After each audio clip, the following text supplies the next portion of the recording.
Success is the result of long-term efforts continued without stopping at any moment.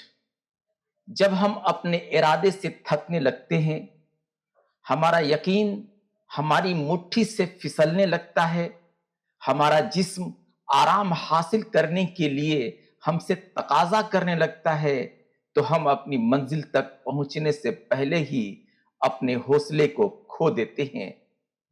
This situation only creates frustration in your mind and creates laziness in your body.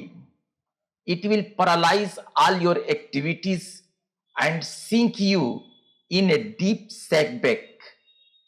اس صورت میں ہم ان حالات سے کیسے مقابلہ کریں اور کس طرح اپنے یقین، اپنے حوصلے اور اپنی مصروفیات کو قائم رکھیں، یہ ایک اہم سوال ہمیں آ گھیرتی ہے۔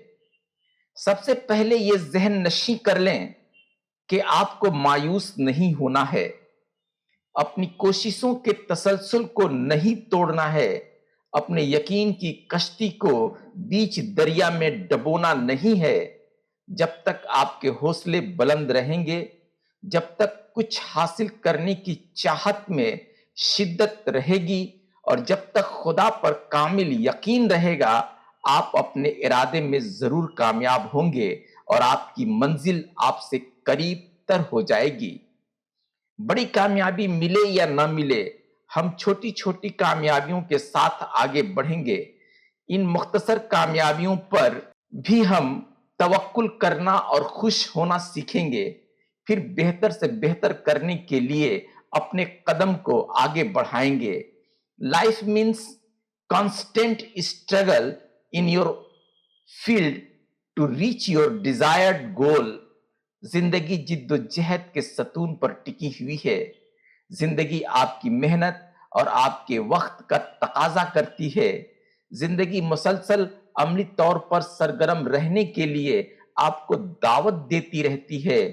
کیا آپ آرام دہ بستر پر سو کر اپنی قیمتی زندگی کو برباد کرنا چاہتے ہیں یا اسے استعمال کر کے اسے معاونیت کے پیکر میں ڈھال لینا چاہتے ہیں؟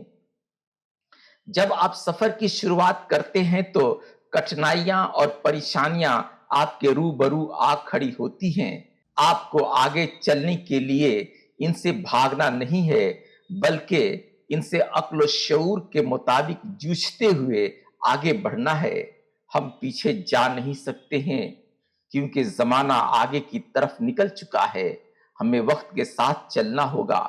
ہمیں زندگی کے ہر موڑ پر اپنی کامیابی کا پرچم لہرانا ہوگا۔ ہمیں مستقبل کو تابناک بنانے کے لیے حال کی قربانی دینی ہوگی، تبھی ہم ایک کامیاب زندگی پا سکتے ہیں۔